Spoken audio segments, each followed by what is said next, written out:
Assalamualaikum warahmatullahi wabarakatuh. Tapi sebelum masuk ke tutorial ini ada tombol subscribe dan ada tombol berlangganan. Kalau kamu suka dengan konten Jawara Honorer, bisa menekan tombol itu untuk berlangganan video atau konten Jawara Honorer, dan itu ibadah. Bersyukur kepada Allah dengan mengucap alhamdulillahirobbilalamin. Berselawat kepada Nabi dengan mengucap Allahumma sholli ala sayyidina Muhammad wa ala ali sayyidina Muhammad. Rabbi shrah li sadri wa yassir li amri wahlul 'uqdatam min lisani yafqahu qawli. Amma ba'd. Halo guys, apa kabar semua pelajar yang ada di dunia, baik di Indonesia maupun di luar Indonesia, baik di dalam negeri maupun di luar negeri, baik di dunia maupun di akhirat. Balik lagi ke channel Pak Guru Keren, yang ganteng, yang cetar, yang membahana. Kali ini kita akan belajar mengenai set. Kita langsung saja ke slide-nya. Chat. Oke, langsung kita mulai. Kali ini kita akan belajar yang namanya organ gerak beserta fungsinya. Oke. Seperti pada video, bentar, mundur dulu nih biar kelihatan. Green screen-nya nih error dikit nih. Kok kayak gini green screen-nya ya? Ini green screen-nya lighting-nya kurang memadai nih. Mohon maaf. Kok muncul lagi tuh. Tuh. Ini harusnya nggak ada yang biru hijau-hijau kayak gini ya. Ini green screen-nya. Nggak tahu lighting-nya belum ada yang endorse. Oke, kita mulai saja lah. Tanpa berlama-lama. Kita akan belajar mengenai organ gerak beserta fungsinya. Oke. Sekarang perhatikan tubuh kalian. Ada tangan, ada kaki, semuanya termasuk ke dalam organ gerak. Nah, kemudian pikirkan apa fungsi tangan dan apa fungsi kaki. Apakah tangan dan kaki termasuk organ gerak? Kalau iya, berikan alasannya dan apa fungsinya. 1 menit. Tit. Oke, selesai. Nah, kita mulai dari tangan. Tangan merupakan organ gerak pada tubuh manusia. Kenapa dikatakan organ gerak? Karena bisa bergerak. Apa itu bergerak? Bergerak adalah perubahan posisi dari satu titik ke titik yang lain, dan perubahan bentuk dari satu keadaan ke keadaan yang lain merupakan dinamakan bergerak. Nah, tangan memenuhi kedua syarat untuk dikatakan dalam organ gerak. Yang pertama, tangan bisa berpindah dari satu titik ke titik yang lain. Tek, tek, tek. Dan bisa berubah posisinya, bentuknya. Tadinya mengepal, membuka. Mengepal, buka. Kepal, buka. Kepal, buka. Kepal, buka. Kepal, buka. Nah, kemudian kaki. Kaki juga bisa bergerak dari satu titik ke titik yang lain. Karena sebagian kita tahu bahwa kaki berfungsi untuk berjalan. Nah, itulah sekilas pembuka mengenai organ gerak beserta fungsinya. Pengen tahu lebih lanjut?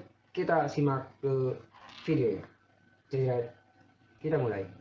Bentar ini kok. Set. Nah, ini harusnya kelihatan nih. Set. Nah, nah, sini. Kaki. Nah, perhatikan ada gambar kelinci. Ada gambar kelinci. Fungsi utama kaki pada kelinci adalah untuk bergerak. Sama dengan manusia nih. Ini kaki nih. Ini kaki nih. Kaki pada makhluk hidup untuk bergerak. Nah, kemudian kaki khususnya yang pada kelinci digunakan untuk meloncat. Kenapa meloncat? Karena kelinci bergerak dengan cara meloncat. Jelas? Oke? Jelas ya? Kemudian apalagi ya? Perhatikan, kalau kita amati bahwa kelinci itu memang menggunakan organ gerak kaki untuk meloncat, sehingga bentuk dan struktur tulangnya, kemudian otot-otot yang melekat pada bagian tulang, khususnya tulang kaki, akan lebih besar. Kenapa? Karena otot yang digunakan untuk meloncatnya itu otot kakinya. Makanya posisinya atau bentuknya atau ukurannya lebih besar dibandingkan dengan tangannya atau kaki yang berada di depannya. Jelas ya? Oke, kita lanjut. Nah, kemudian setelah kita membahas hewan darat yang namanya kelinci, maka otomatis kita juga sudah akan belajar mengenai organ gerak hewan yang ada pada perairan. Contohnya apa? Sebutkan hewan yang bergerak di dalam air dengan cara berenang. Apa? Iya, tentu saja ikan salah satunya. Nah, kita akan membahas ikan beserta organ geraknya. Perhatikan.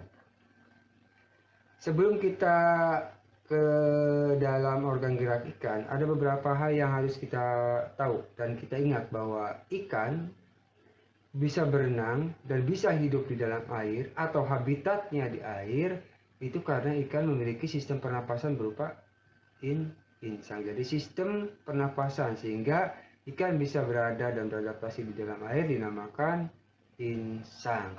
Oke, itu pengetahuan umum. Kemudian kita lanjut.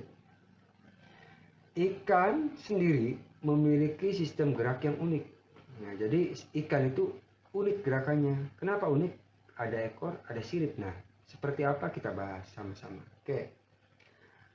Tentu saja kalau misalkan kita bahas antara hewan darat dan hewan laut, khususnya yang tadi di awal kita buka adalah hewan daratnya adalah kelinci, kemudian hewan airnya adalah ikan, maka berbeda. Kalau ikan tadi menggunakan kaki untuk meloncat, sedangkan ikan bergerak itu menggunakan ekornya, mendorong. Kenapa? Karena ekor merupakan alat dorong agar ikan berenang dari satu titik ke titik yang lain. Seperti itu kira-kira. Kemudian, kenapa ikan memiliki sirip? Kenapa ikan memiliki ekor? Satu hal, karena habitat ikan berada di air. Nah, bagi kalian semua, habitat itu apa guys? Jadi habitat itu tempat tinggal. Habitatnya kelinci di mana? Di darat. Kemudian habitatnya beruang kutub, ya jelas dia ada di kutub. Seperti itulah, habitat itu tempat tinggal. Jadi kalau kalian ditanya apa itu habitat, habitat itu tempat tinggal. Oke, jelas? Oke, kemudian kita lanjut. Salah satu bentuk tubuh yang paling banyak dimiliki oleh hewan air adalah bentuknya rudal. Nah, maksud di sini rudal adalah, perhatikan, apakah kalian pernah melihat bentuk rudal yang ada di kapal selam itu pasti kepalanya besar, kemudian ekornya makin kecil, makin kecil, makin kecil. Nah, itu yang dinamakan bentuknya rudal. Perhatikan juga dengan ikan. Ikan itu kepalanya besar, set, kemudian mengecil, mengecil, mengecil. Nah, itu dinamakan bentuk rudal. Nah, tujuannya apa? Agar mereka berenang lebih cepat di dalam air. Sehingga si ikan bisa membelah air dan bisa berenang melebihi manusia. Kenapa? Lihat, manusia sepintar-pintarnya manusia berenang pasti kalah sama ikan. Kenapa? Satu, bentuk struktur tubuh ikan berbeda dengan struktur tubuh manusia. Makanya ikan bisa berenang cepat di dalam air karena bentuk struktur tubuhnya menyerupai rudal atau mirip dengan rudal. Nah, seperti itu. Kemudian, bentuk rudal juga memungkinkan ikan itu bisa bergerak. Nah, bentuknya rudal bisa bergerak ke kanan, bisa bergerak ke kiri, ke kanan, ke kiri, ke kanan, ke kiri, ke kanan, kiri, ke kanan, ke kanan, kiri. Nah, seperti itu. Makanya satu, keuntungan ikan mempunyai bentuk seperti rudal. Satu, bisa berenang cepat. Dua, bisa belok kanan, bisa belok kiri, lurus wae. Nah, itu seperti lagunya Denny Caknan. Belok kanan, belok kiri, lurus wae. Nah, sama dengan ikan. Ikan juga belok kanan, belok kiri, lurus wae. Dan bisa cepat karena bentuknya seperti rudal. Paham ya? Oke, kita lanjut. Kemudian, setelah menyerupai bentuk rudal, ternyata di dalam air itu hambatan. Makanya tadi dijelaskan di awal oleh Pak Guru Keren bahwa ikan itu memiliki bentuk rudal supaya hambatan yang ada di air ketika si ikan itu berenang akan terkurangi atau akan sedikit sehingga pergerakan ikan di dalam air lebih cepat. Understand? Oke, kalau understand kita lanjut. Set. Nah, set, set, set, set, set. Nah, biar kelihatan. Nah, seperti ini. Sekarang kita baca. Tahukah kamu bahwa ikan dapat berenang karena memanfaatkan bentuk tubuhnya yang unik? Ingat di awal, bentuk tubuh unik ikan itu sehingga bisa berenang di dalam air bentuk seperti apa, Pak? Seperti rudal. Bisa berenang cepat, bisa belok kanan, bisa belok kiri, bisa lurus wae. Bahkan bisa mundur ikan itu dengan menggunakan apa? Siripnya. Sirip itu bisa belok kanan, bisa belok kiri. Nah, ekor untuk kayak dorongnya, ekor bagian belakang itu butuh kayak dorongnya. Makanya para perenang itu selalu menggerakkan kaki ya, makin cepat, makin cepat, makin cepat, makin cepat. Ikan juga sama.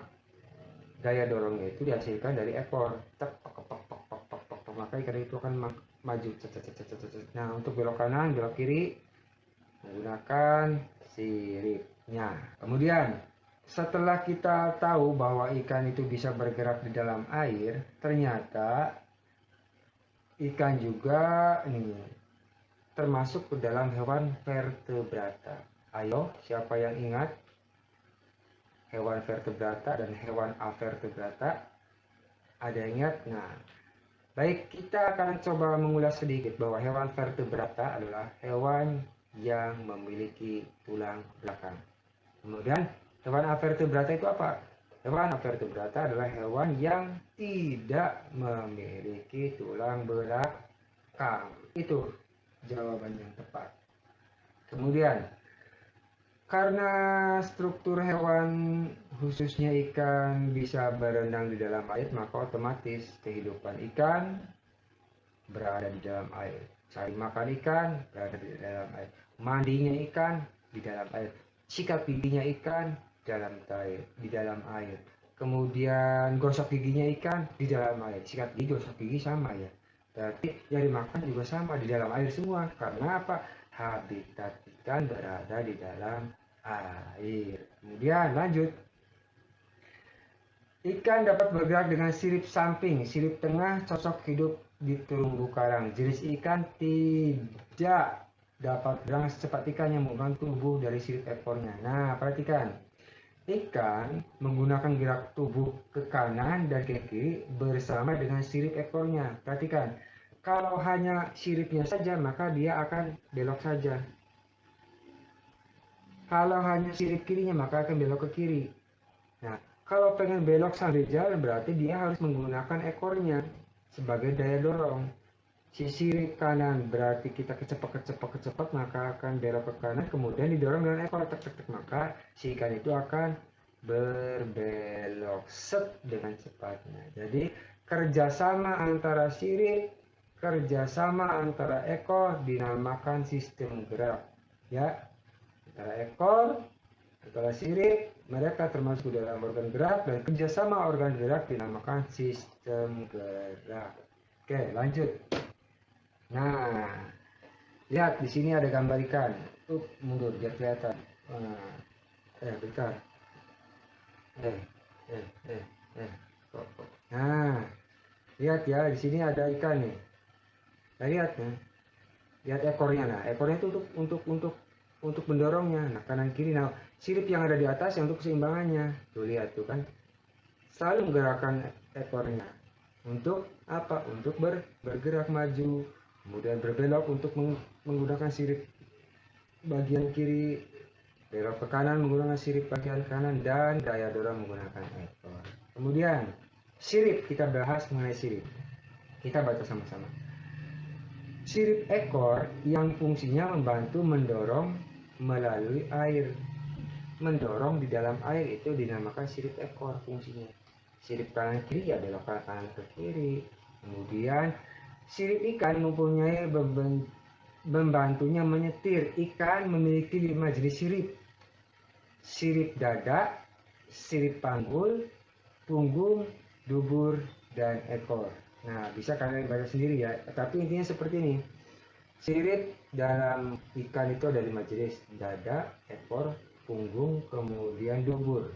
Nah, kelima jenis sirip ini mereka bekerja sama. Nah, kerjasama di antara mereka itu dinamakan sistem gerak pada ikan.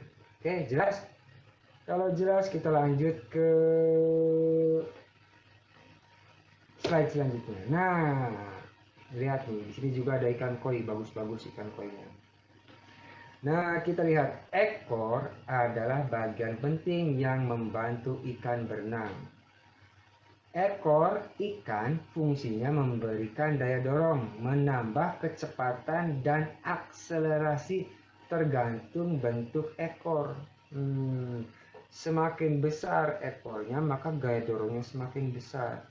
Cepat pula untuk meluncur di dalam airnya. Semakin kecil ekornya, maka gaya dorongnya semakin kecil, maka lambat pula si ikan itu berenang di dalam air.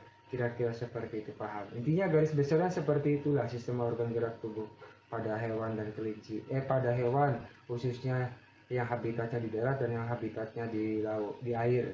Di darat kita tadi bahas mengenai kelinci, di air kita bahas mengenai ikan. Nah, nanti kalian baca sendirilah.